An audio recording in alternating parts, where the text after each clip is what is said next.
Bom dia, graça e paz. O perigo das inquietações, Mateus capítulo 6, versículo 25 ao 34.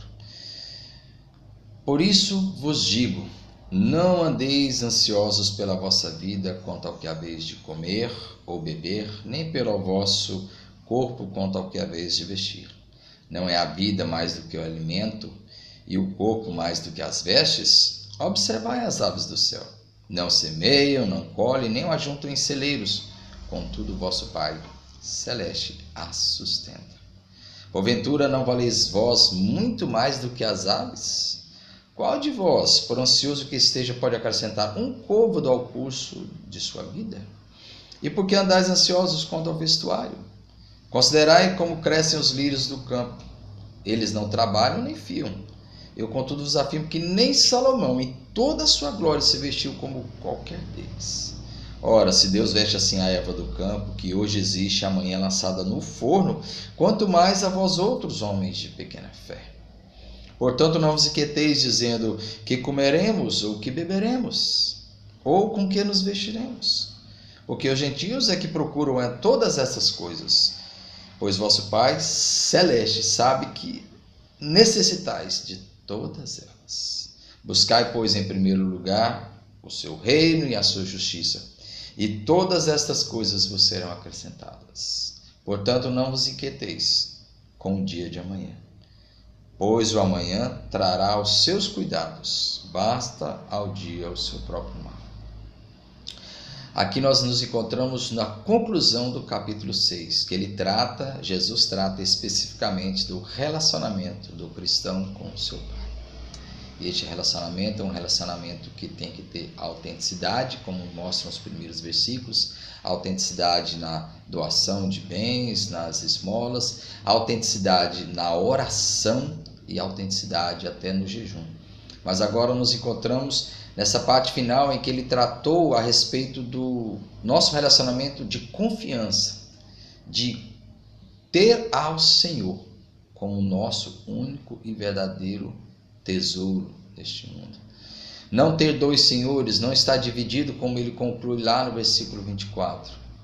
Mas agora, a partir deste momento que ele nos ensina a não ter o coração dividido entre dois senhores, já que decidimos ter ele como nosso único Senhor, o único Deus, o único baluarte, o único fundamento, o único recurso, o único alicerce que temos neste mundo, ele então agora nos alerta para os perigos das inquietações. Que inquietações são essas?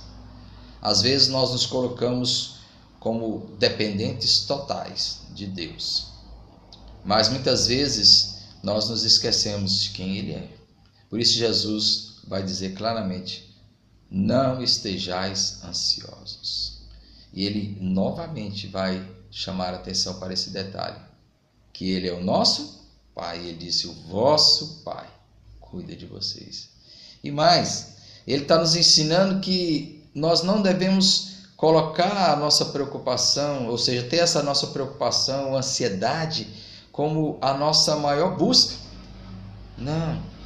Ele quer nos ensinar aqui, em primeiro lugar, a confiar totalmente em Deus. Isso quer dizer a ociosidade, ou seja, agora nós vamos ficar inertes, parados, sem fazer nada? Não, não é isso que Jesus está ensinando. A primeira coisa que ele ensina não é a ociosidade, ficar parado, não, de forma alguma. Até pelos exemplos que ele vai usar, né? Quando ele diz, por exemplo, a respeito das aves do céu, as aves do céu, elas não ficam com a boquinha aberta esperando alimento cair do céu para eles, não. Elas não trabalham, elas não semeiam, elas não ajuntam em celeiros, mas Deus providencia alimentos para elas, mas elas têm que voar, têm que ir atrás. Apenas os filhotinhos ficam esperando ali a mãezinha levar, mas as aves têm que ir atrás. Da mesma forma somos nós. O que ele quer dizer é: não vos inquieteis, não estejais ansiosos. No versículo 25, 31 e 34, ele ensina 3 vezes a mesma coisa, de forma diferente, com palavras diferentes, para que a gente não esteja extremamente ansioso e inquieto, porque Deus irá prover todas as coisas. Uma outra coisa que ele nos ensina aqui, que é extremamente importante, é a respeito dos exemplos que ele nos traz. Quando ele diz: olhem os pássaros. Os pássaros, são simples criaturas de Deus e Deus cuida desses pássaros. Deus provê alimento para os pássaros. É verdade que eles têm que ir atrás dos alimentos, mas não falta. Os peixes estão lá para os pássaros comerem. Eu já tive a oportunidade de ver muitos pássaros, como martim pescador ou socós, ali alimentando-se de peixes quando eu ia pescar. Eu já vi isso.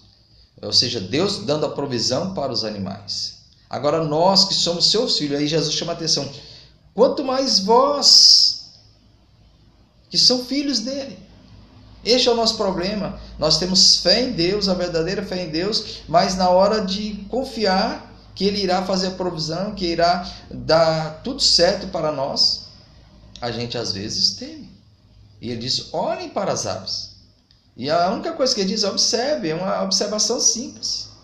Observe as aves. São apenas criaturas. Não valeis vós muito mais do que as aves? Nós somos filhos de Deus e às vezes tememos faltar o alimento, faltar as vestes, faltar as nossas necessidades, quando Deus cuida até das aves. E Ele diz mais, olhem as flores, olhem os lírios. Nem Salomão, o rei mais rico, mais poderoso de Israel, que possuía riqueza enorme, que atraía a atenção até de outros reis, a rainha de Sabá, saiu lá da sua terra para conhecer as riquezas de Salomão, de tão poderoso que ele era. Mas Jesus disse que nem Salomão, em toda a sua glória humana, poderia ser comparado à glória de Deus que estava na beleza dos lírios. Ou seja, Deus cuida e traz uma beleza tão maravilhosa nos lírios do campo. Naquela erva que hoje está ali, mas daqui 2, 3 dias já está murcha e vai ser usado apenas como combustível para o fogo. Naquela época as pessoas assavam pães em fornos de barro, pegava a erva, pegava o mato seco, deixava secar e fazia fogo e assava seus pães ali. Ou seja, Deus cuida até mesmo das aves e das flores e não vai cuidar de nós.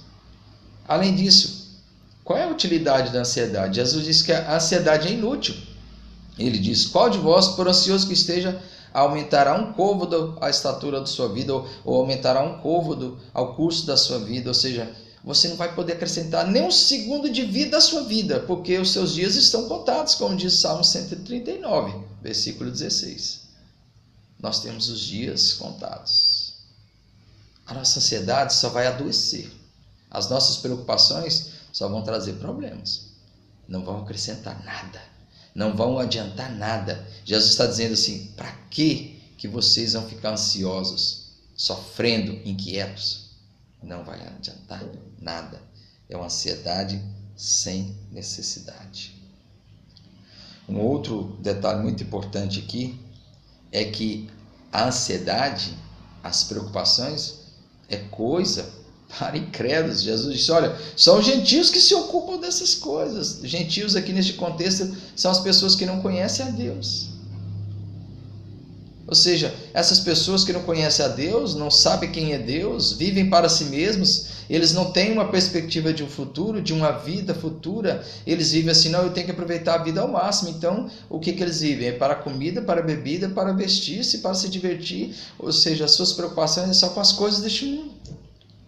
Mas nós temos uma nova visão, nós temos uma nova visão de mundo, nós pertencemos a uma nova realidade de vida, a uma nova classe. O cristão é aquele que espera em Deus e sabe que terá uma vida futura muito melhor. O porvir é muito melhor do que este mundo aqui. Não é que nós não vamos trabalhar e nem cuidar da nossa família, não é isso. Mas nós não vamos viver somente para essas coisas. Qual é a nossa ambição, então? Qual é a verdadeira ambição do cristão? Está aí nos versículos finais. Mas buscai o seu reino e a sua justiça, e todas essas coisas serão acrescentadas. Ou seja, a nossa preocupação deve estar direcionada ao reino de Deus e à sua justiça. Primeiramente, nós temos que nos preocupar que o reino de Deus esteja sobre nós. Que Ele reine em cada centímetro da nossa vida. Em cada aspecto da nossa vida, em cada parte, no nosso trabalho, na nossa profissão, no nosso lazer, na nossa família, em todas as áreas da nossa vida, Deus reine. E também a justiça se faça entre nós. Justiça é essa em Cristo, justiça de uma vida santa, mas também justiça em termos de lutar por um mundo mais justo. Buscar em primeiro lugar o reino de Deus e a sua justiça. E essas coisas Deus irá prover e serão acrescentadas. Amém.